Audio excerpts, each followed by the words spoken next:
దేవుని పరిశుద్ధ నామానికి స్తోత్రం. మీ అందరికీ వందనాలు. దేవుని కృప వలన మీరందరూ బాగున్నారని నమ్ముచున్నాను. ఈరోజు కూడా ఒక ప్రాముఖ్యమైన విషయాన్ని మీతో పంచుకోవాలని ఆశపడుచున్నాను. ప్రతిరోజు మనము దేవుని మీద ఆధారపడుతూ ఉంటాం.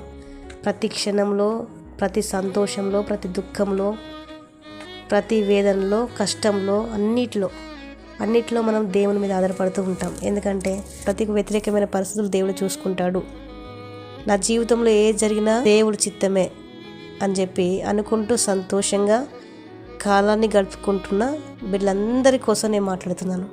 ఈరోజు చాలామందికి నువ్వు సహాయం చేశావు. చాలామంది నీ చేతిలో పెరిగినారు. చాలామందికి అన్నం పెట్టావు, ఆదరించావు, ప్రార్థించావు. నీ చేతుల ద్వారా ఎంతోమంది బాగుపడ్డారు. అంటే నీ ద్వారా అనేక మంది బిడ్డలు కార్యాలు చూశారు. నీ వల్ల మేలు పొందుకున్నారు. నీ ద్వారా అనేక స్వస్థతలు దేవుడు వారికి జరిగించినాడు. ఒకప్పుడు నీకు చాలా గౌరవం ఇచ్చేవారు, మేలు పొందుకున్నవారు. అప్పుడు చాలా ఆప్యాయంగా తిన్నావా అమ్మ, పడుకున్నావా, ఏం చేస్తున్నారు, ఆరోగ్యం బాగుందని చెప్పి ఇట్లా పలకరించేవారు. అయితే పోను నీ ద్వారా మేలు పొందుకున్నవారు నీ కుటుంబ సభ్యులే కావచ్చు, లేదా నీ స్నేహితులే కావచ్చు, నీ బంధువులే కావచ్చు, నీ ఇరుగు పొరుగు వారు కావచ్చు, నీ రక్త సంబంధికులే కావచ్చు. అవసరం ఉన్నప్పుడు ఒకలాగా, అవసరం లేనప్పుడు ఒకలాగా నీతో ప్రవర్తిస్తూ, మాట్లాడుతూ, నువ్వు నిజమైన ప్రేమను చూపిస్తున్నా వారి కపటమైన ప్రేమను చూపిస్తూ నిన్ను పట్టించుకోవట్లేదా?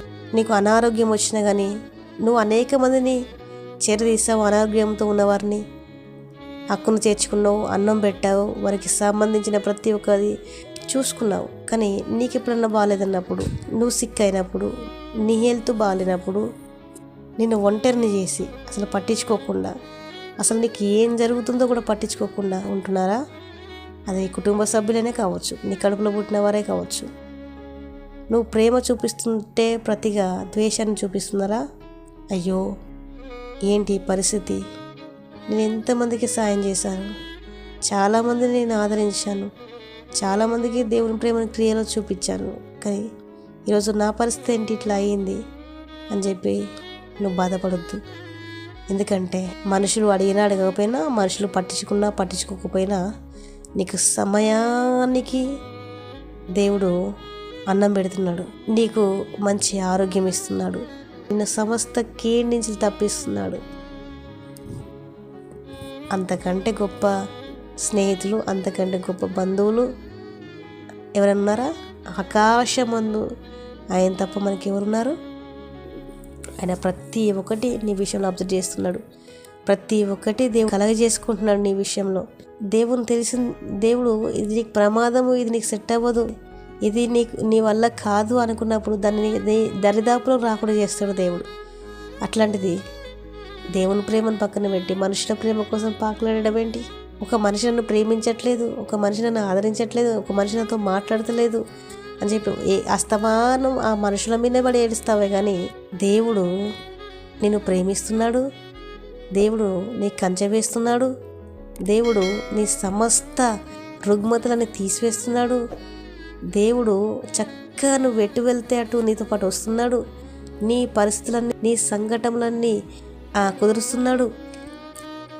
నీకు ఎక్కడి నుంచి సహాయం రావాలో, ఏ మనిషి ద్వారా ఏ సహాయం రావాలో దేవుడు చూసుకుంటున్నాడు.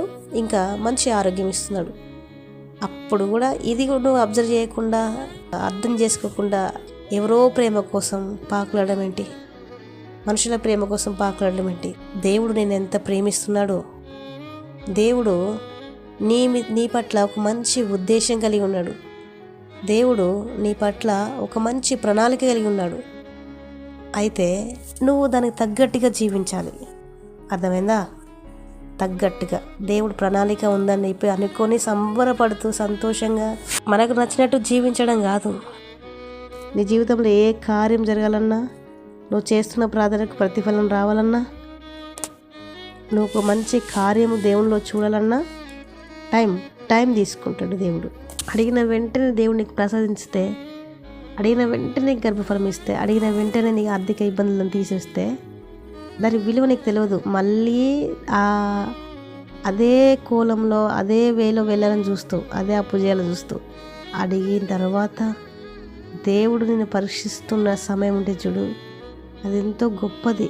ఎవ్వరి మీద ఆధారపడద్దు, దేవుడి మీద ఆధారపడాలా. నువ్వు ఒంటరిగా ప్రయాణం చేస్తున్నావా? నువ్వు ఒంటరిగా లేవు, దేవుడు నీతో ఉన్నాడు. నువ్వు ఒంటరిగా హాస్పిటల్ బెడ్ల మీద ఉన్నావా? నువ్వు ఒంటరిగా లేవు, దేవుడు నీతో ఉన్నాడు.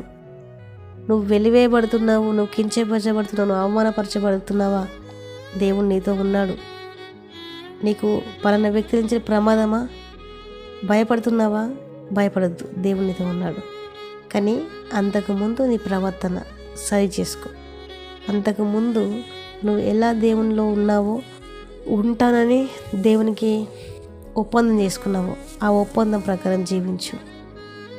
అప్పుడే కదా దేవుని జీవితంలో కార్యం జరిగించేది. దయచేసి ఒంటరిగా ఉన్న ప్రతి ఒక్క బిడ్డ కొరకు నేను మాట్లాడుతున్నాను. ఎవ్వరూ శాశ్వతము కాదు. ఈ బంధాలు బంధుత్వాలన్నీ కూడా ఈ లోకంలో బ్రతుకున్నంత వరకే. వన్స్ మనం ఈ లోకాన్ని విడిచిపెట్టి వెళ్ళినామా, ఈ బంధాలతో ఈ బంధుత్వాలతో మనకు సంబంధం తెగిపోతుంది. కానీ శాశ్వతమైన బంధం మన దేవుందే. అందుకే ఆయనకి ఇష్టంగా బ్రతకాలి, ఆయనకు దగ్గరగా జీవించాలి, ఆయన మాటలు గైకోనాలి.